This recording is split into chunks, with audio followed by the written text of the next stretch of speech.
Hello children, today we will do Water Resources of India, ICC class 10, chapter number 6.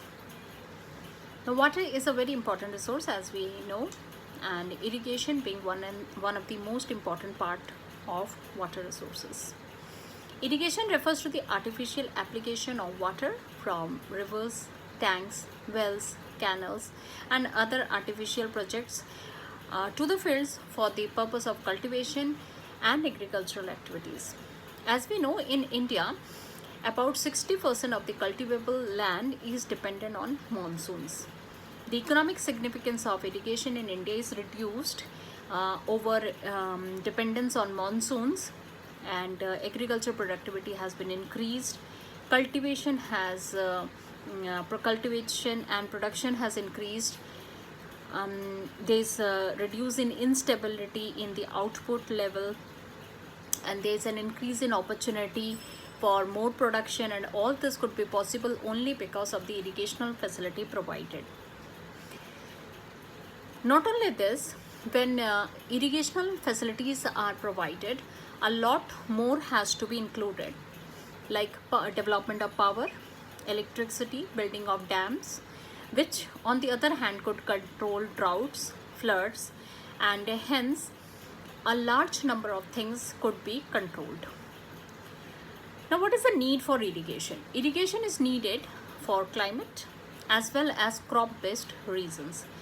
Now, this can be discussed. First comes climatic reasons. Rain is distributed unevenly throughout the country. Some regions receives even less than 25 centimeter of rainfall, while some other receives more than 200 or 250 centimeter of rainfall. Now, as rainfall is sporadic, irrigation is at most necessary.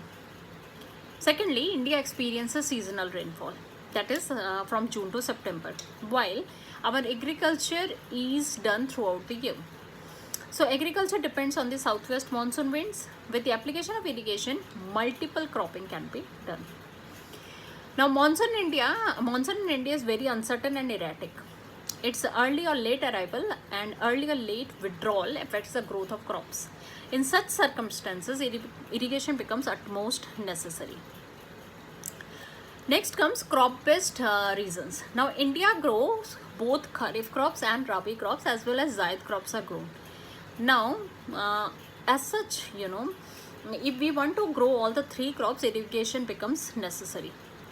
Some crops require more water, some crops requires less water. Like rice, jute, sugarcane needs more water. In that case, we need irrigation. One of the features of the grain revolution is the development of irrigation for the cultivation of high-yielding variety of seeds and quick maturing crops. So, irrigation becomes necessary. Another very important reason is to increase the net sown area. Agriculture can be introduced in the semi-arid lands also with the help of irrigation. Now, what are the sources of water? Water for irrigation is sourced from surface water sources such as rivers, lakes, ponds, lagoons and backwaters. Rivers receive water from rainfall as well as snowmelt and is the most important source of surface water.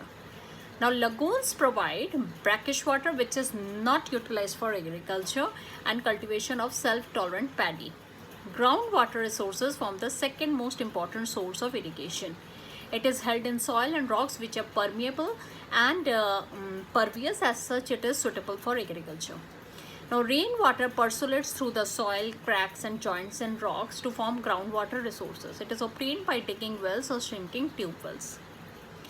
Now let us come to the methods of irrigation. The methods of irrigation can be broadly classified as primitive and modern. Under primitive methods, we have wells, inundation canals and tanks. And under modern methods, we have tube wells, perennial canals, sprinklers and obviously drip irrigation. Now let us come to primitive methods. Under primitive methods, we have wells. Wells are holes dug in the ground which are about 3 to 5 meters deep to obtain subsoil water.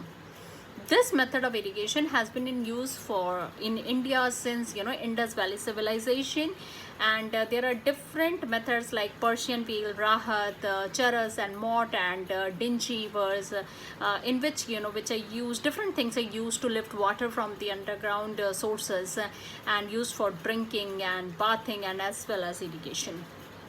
Well irrigation is popular in the following areas which have sufficient groundwater and soil is soft enough to enable the digging of the well.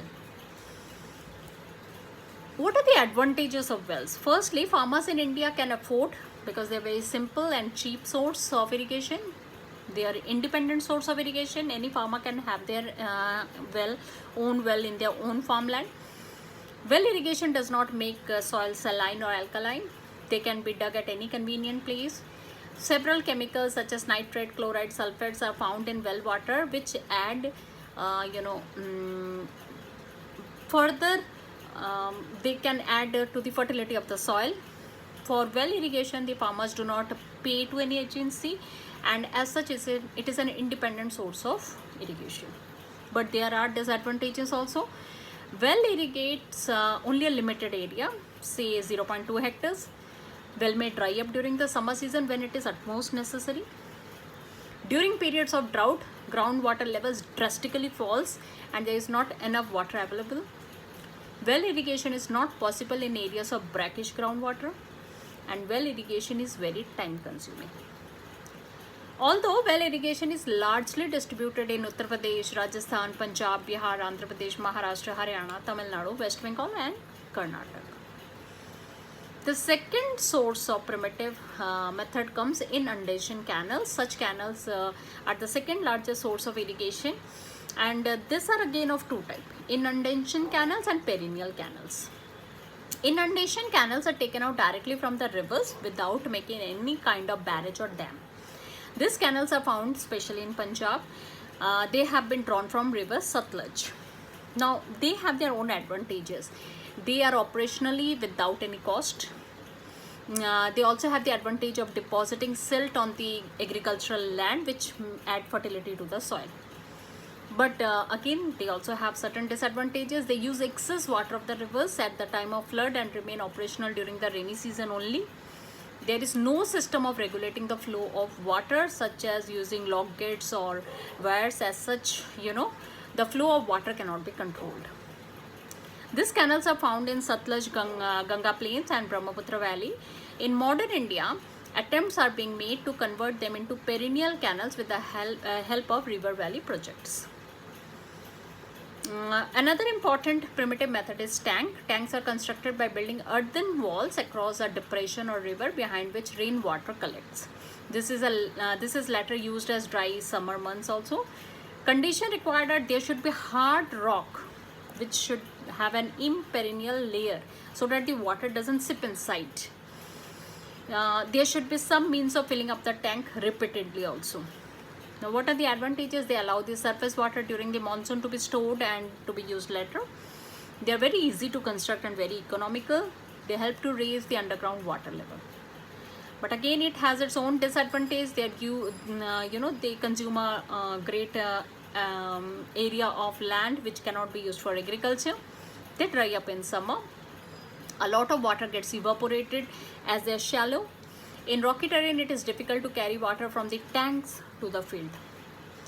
Although these are quite popular in the Deccan region because natural depressions are found over there and they are much cheaper to build. A number of streams are found which overflow during the rainy season, which can add on to this tank. The population and agriculture fields are scattered, so tank irrigation is well suited to this region. Tank irrigation is widely practiced in Andhra Pradesh and Tamil Nadu. The other states are Karnataka, Madhya Pradesh, Uttar Pradesh, Bihar, Rajasthan, West Bengal, Maharashtra, Jharkhand, Odisha and Kerala. For each method, you have to go through the advantages, disadvantages and regions, and obviously the process. Okay. Thank you. Rest we will do in the another chapter. Thank you.